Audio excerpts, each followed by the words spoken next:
Hey guys, Thomas Minot here, Product Manager at With You With Me. We all know how important the resume is in the recruiting process, and we know that a good resume can be the difference between getting a first job interview and not getting a first job interview. So what we've done here at With You With Me is develop our own resume template that we want to give to you.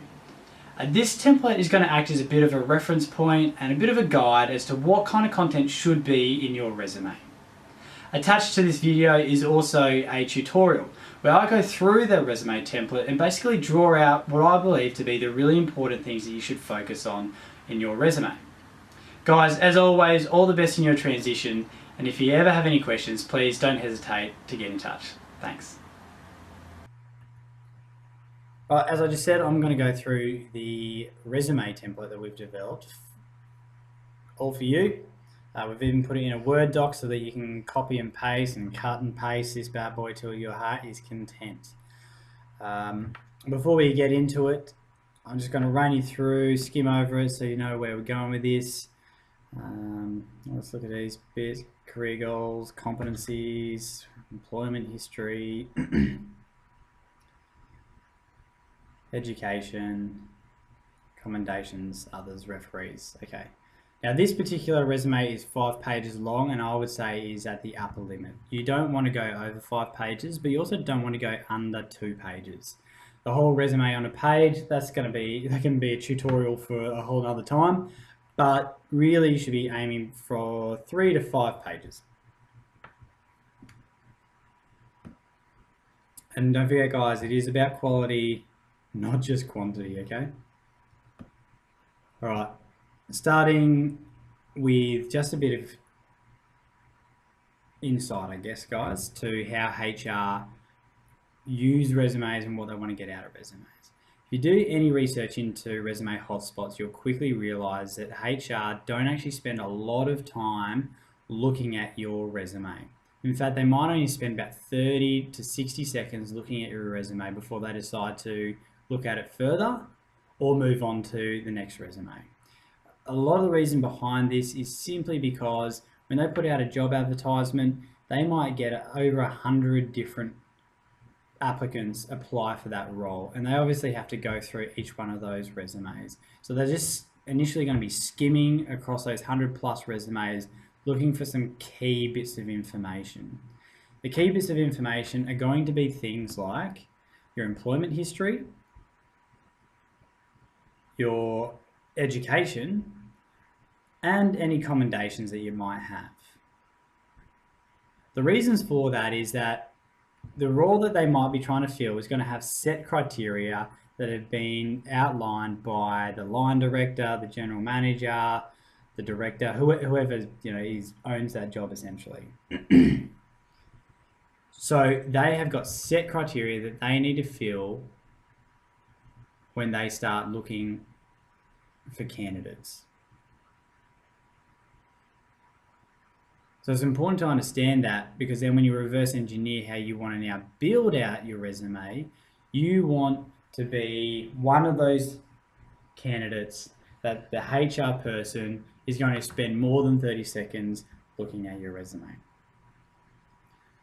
And we'll get into how to do that in just a moment. One last thing I just want to quickly talk about before we start pulling this thing to pieces is you'll notice that when I skim through this resume, there were no photos, no pictures at all. That's intentional. Guys, if you want, just keep your photos to LinkedIn. You don't want photos in your resume. One, people don't expect photos on resumes, and it's weird when they are on there, to be honest. But the second thing is that when a HR department receives your resume, what they'll usually do, if they're a large enough organization, they'll actually have a software program that just scans your resume and will extract all the information from your resume and put it into their database. So if you actually have a photo on your resume, it can stuff up their scanning software program, and now they may be forced to have to manually input your information into the database. And I can tell you guys, from personal experience, you are very time poor when you work in HR and recruiting, and if you don't have to manually input data, you won't. And if you have to, you're probably just going to choose not to, unless you're an exceptionally exceptional candidate. But more often than not, they'll just move past you, and now you're already out of the job simply because they couldn't be bothered scanning you into their database or manually transferring your information there. So, lesson is don't put a photo on your resume. Put it on LinkedIn. Cool. All right. So I really like this layout, and the content in here I think is really good, and we'll just go through that and do that as quickly as we can. The career goal, guys, this is our mission statement. This is going to basically explain to the HR person the purpose of this resume and what we're trying to achieve. The only thing I'd like to add on that is that you've got to remember, guys, that as much as you want to use this resume to talk all about you, you actually are trying to fill somebody else's need. Now, in our career goal here, we've used that we actually want to generate value in industry. So see how this is actually our value statement, meaning what am I going to offer you? It is that I'm going to generate value in the industry. So again, guys, you've got to understand what your value statement is and how you're going to help somebody else achieve what it is that they need to do. Right, going into the competencies now. This is really cool. I really like this kind of a feature within a resume. It's not going to be looked at really the first time over, but it will be looked at the second and third time over, particularly when you start getting into interview processes. This bit becomes almost the most important bit now, because we want to know what your specific skill sets are, things that you're really good at. The things that you're going to want to put in these competency areas is things that you enjoy, things that you're good at, and also things that people tell you you're good at. And again, you want to take all of that and pick a few that are going to be specific and most geared, towards the type of career path that you're trying to get into. So, for example, if you're getting into sales, you want to talk about your ability to influence, your ability to problem solve, and your ability to communicate. If you want to get into something like, say, project management, you're going to talk about your ability to develop schedules, to manage tasks and individuals, as well as maybe communication. And if you're, say, getting into some form of IT, you might actually want to talk about some of your technical skills, like you can do web development or digital marketing, stuff like that. Employment history. Okay, guys, again, now this is obviously the really important bit, both the first time over that a HR person looks at your resume, and also the second time. First time is literally they're just going to be looking at the titles you've held previously, and maybe also the companies that you've previously worked at. Obviously, the better the company, it would be expected, the better the candidate. Not always guaranteed, but it's can be something that works in your favor. The second time a HR consultant is going to look over your resume, they're going to start breaking and burrowing more into, okay, let's not look just at your titles, but what you've done during that titles. You'll see here now that we've actually broken each position into achievements and responsibilities. So here we have another one, achievements, responsibilities, and again, achievements, responsibilities, and it just keeps going. If you only were going to choose one of these two subtexts to include under your title, I would have to say it needs to be achievements. The reality is that responsibilities don't necessarily change a great deal between different companies. So if you're a digital marketing business development lead, I understand what that means, regardless of whether you're with SalesCo or Tabco or Web Profits, anyone like that. They're all pretty much going to be the same. But I want to know what you've achieved during your time there. That is really important. In the achievements, guys, this is where I'd be using things like percentages, specific data, numbers, talk about where you've actually achieved targets, and if you've gone above and beyond targets, this is a great opportunity to say that. and talk about some of your key highlights and that you've achieved during those particular roles.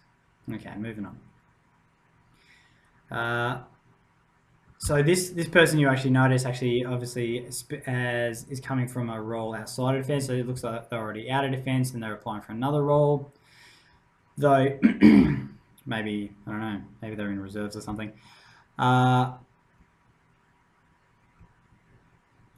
Looking at their military history now, this is, I think, going to be really important for all you guys, is the majority of you will already be in the military, and this will be you obviously coming out. What I want you to do is actually pretty much break down your experience in defence, or your employment history, sorry, to each of your different posting roles that you've had. So you'll notice that this person, they were in Army, they were an operations officer. Prior to that, they were in Army as a trainings officer. What's happened here? Prior to that, they were a team leader and manager, again in Department of Defence, Army. So if you've done, say, 12 years in Army and you're now a petty officer or a chief petty officer, don't belittle your experience by saying you've only done one job for 12 years and now you just happen to be a chief PO.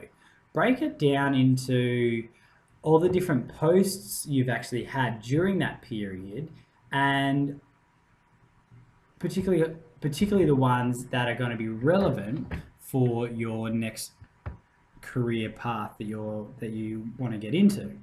So every time you've done a post, make sure that that is actually considered as a separate employment history thing. And to be honest, guys, I mean, that's not any dissimilar to what happens outside of defence. Somebody gets promoted internally, they're going to update that on their resume and on their LinkedIn that they've gone from a junior something to a senior something. And it's still just within the same company. But there's nothing wrong with every time you've changed a role within defence to actually include that as a whole separate job type or job role. Okay. The other thing you'll notice is that the titles of each of these roles have actually been changed to better reflect what that type of a role would have been or is outside of the military. And again, this is simply to help the HR consultant understand what your skill sets actually equate to outside of defence. So operations officer, for me, okay, operations manager, same kind of a role. Trainings officer, great, training development officer, means the same thing for me. Team leader and manager, again, that means the same thing for me. The reality is that this person was probably a platoon commander, but I mean, what does that even mean outside of the Army context? I mean, Navy and Air Force probably don't even know / care for what that means. So don't assume that people outside of defence even understand our language. Use theirs. Going to help. All right, education. Look, standard, anything you've got qualified, put it on there. Here's a kind of like a nice little template of how to do it, I guess. The other thing that is really interesting here is that in this particular template, this person has actually gone through an RPL organisation. In this case, it's College of Law, Education and Training, and has had a number of their skill sets that they gained from the military and added it to their resume. Some additional courses completed during the time in the military. Now, guys, don't put your whole competency logbook under here. We don't care that you're 9 mil qualified. Just pick the courses that are going to be relevant to the career pathway that you want to try and get into. Okay, almost there. Commendations and other. Okay, commendations, membership, languages. If you have languages, guys, definitely worth putting down there. Membership. Look, there's nothing wrong with that. I don't think it's 100% necessary, but it does show that at least sometimes you have the capacity to be involved in more than just your work, which is, I guess, a good thing. The thing I really like, commendations. Okay, this is one thing I'll always look at from a HR and recruiting point of view, because ultimately I want to know that I am recruiting the best within any industry. there's always going to be a top third, middle third, bottom third. You always want to essentially be recruiting from the top third. I mean, that's a no-brainer. So if you've got any kind of commendations or merit certificates or anything that suggests that you are in that top third, this is where you put it, and make sure you do. I know that there's a bit of a stigma, particularly in Army, around actually achieving the Student of Merit, because this is actually a noteworthy merit to have, and definitely worth putting into your CV. Okay, last but not least, referees. Okay. It's really important that when you ask a referee ask somebody to be your referee, that you also ask them if they're okay with you sharing their details with potential HR groups and recruiters. If they say yes, then great, put it on there. If they say no, then that's where you might need to include the statement, referee details available upon request. What you shouldn't do is put down that statement if the referees are actually okay with you sharing their details. Whilst it might look cool to say, hey, you have to ask me to get in contact with these people that I know, it actually really annoys HR and recruiters because it's slowing them down. If you actually get through the first cut and actually get put forward for a first round of interviews, before you might go to the second or final round of interviews, they'll actually have to call your referees and qualify you now. If they have to call you just to get the details to then call your referee, it's slowing the whole process down, and it's going to annoy them, and you might end up at the bottom of the pile. I'll get to that person later, and you could miss your opportunity. It also is actually generating more work for you too, because now they have to call you, and you have to actually call your referees to go, hey, is it okay for me to pass on your details? Yes, yes, no, no. And then obviously you have to pass that on back again. And I know, guys, that we're all busy, particularly you blokes in defence, so save yourself the effort, the harassment from HR and recruiters, I guess, and just put the referee's details there if you have them, okay? All right. Well, look, that more or less covers off this resume template and the focus areas, which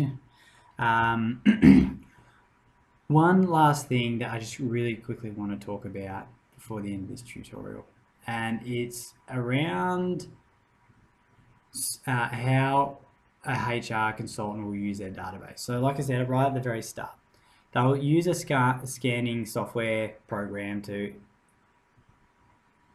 extract all the information from your resume and then put it into their database. And now that database will have searchable fields. So when they look for specific skill sets and requirements, they'll plug that into their database, and whoever comes up as a match, that's going to typically be where they'll start looking when they have a job that comes up. So if you want to get into, say, IT project management, what I'd really suggest, guys, is start looking on Seek and the like for what type of skill sets and requirements the majority of that type of a role needs, and what the industry is asking each of these people to have, and then make sure that you're actually placing that, if you have it, in your resume. So for example, if you're in IT project management, you'll need things like Prince2, like Agile, maybe Scrum, and maybe some exposure to some web development as well. So things like C++ or HTML, etc., etc. These are all searchable fields within a database. Make sure you're putting those same sorts of words and phrases and the like in your resume, so that your resume can be found. Because these resumes can sit on databases for years, which is actually not a bad thing, because it means they can always pull up your resume. Yeah, it might be out of date, but they can still get in contact with you as well. So just think about that, guys. Don't just sort of talk and use words willy-nilly, use them sparingly and be targeted. Use the right kind of words. So for example, here's a good one. E-commerce platform. Very important if you're trying to get into digital marketing. Social media strategy. Again, searchable fields, things that are going to actually, you'll need to have if you're going into that type of a role. Other things like go-to-market, retail strategy, and the like. So here this person's actually making themselves easy to find on a database, and is simply going to actually make themselves more employable because they're easier to find. It's crazy, right? Things I never knew when I was transitioning out of defense. Anyway, that more or less covers off everything I wanted to speak about on this resume. Again, this is totally for you to just to use. I really like it. It's one of the better resumes I've seen, so I definitely recommend it to you guys. Hope you got something out of this tutorial, and as always, all the best in your transition. If you have any questions, please don't hesitate to call either myself, get in contact with either myself or anyone from the With You With Me team. All right, guys, talk to you later. Bye.